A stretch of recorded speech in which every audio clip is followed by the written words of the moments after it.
Hello, my name is Jacob Mariquin, and this is Lab 6 assignment, I think. Um, kind of lost count, but anyway, first, I guess, before I show this off, I want to show the code that I've been using and also explain the idea of this game. So, first things first, let me open up the first person stuff.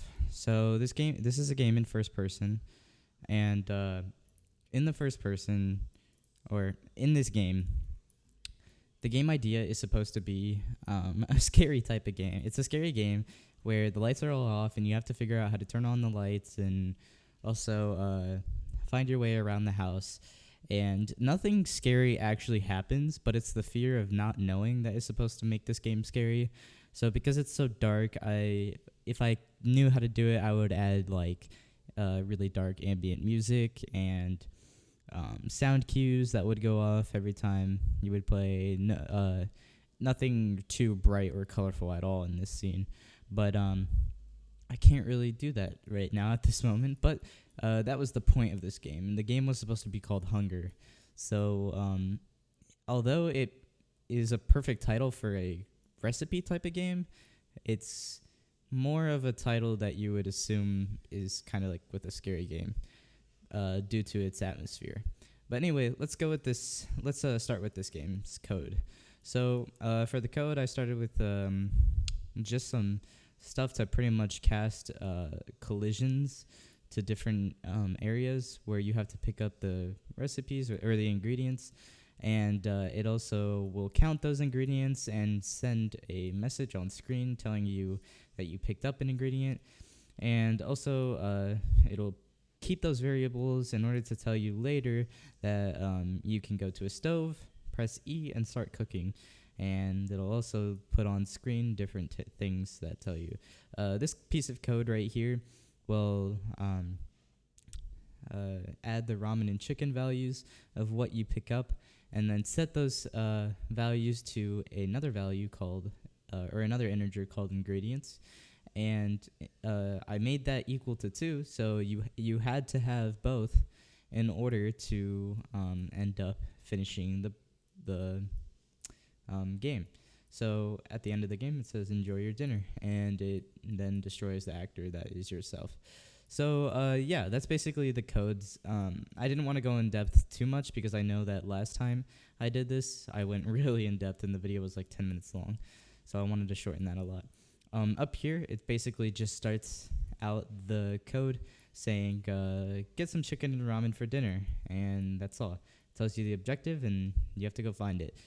But it's pretty self-explanatory where chicken and where ramen would be. You would find it in the first few seconds if you were in your own house.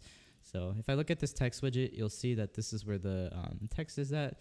So I decided to put this here and just kind of keep it here for right now. If I look in the graph, simple, just saying casting to my first person character that I see on screen will tell me my text values, and got that information from a character. So from this, now I think that's it, but let me just go through these values real quick. There's nothing going on inside the node portion, but in the viewport there's not actually a model for chicken, but there is a collision capsule, and it basically just tells you like at the fridge there is chicken, and then here is a little tin container for ramen and a collision capsule there for you picking up the ramen, and then here is where you cook the stove. Now let's play the game. So it says get some chicken and ramen for dinner, and I modeled this house all inside of here. It's pretty much everything. There would be more to this game other than just that if I had a lot more time, but of course I'm not actually making a full-fledged game here. But yeah, so if we go over here, and it doesn't matter which one we pick up, but the chicken is closer, and it would make sense to cook chicken first. It says you got chicken, and then if you go over here, it says you got some ramen, and it also destroys that actor. And now it tells you to make your dinner at the stove. When you go up to the stove, it says press E to make after you've gathered your ingredients. And once you press E right here, it's a little finicky, but it says enjoy your dinner, and then it kills you. So that's basically it. But yeah, so pretty simple game. I don't know why you would need a gun in uh, in a cooking thing, but yeah. Also, really quick. So if I check this right here, it says press E. You see it says get the remaining ingredients over there, but it also tells you press E when you've gathered all your ingredients. So of course it's not going to do anything, but when you do gather all your ingredients and you press E again, it says enjoy your dinner and kills you. So like I said, doesn't really matter which ones you get first, as long as you get both of them, and then you press E. But yeah, that's basically it. So thanks for watching, and I hope to learn more.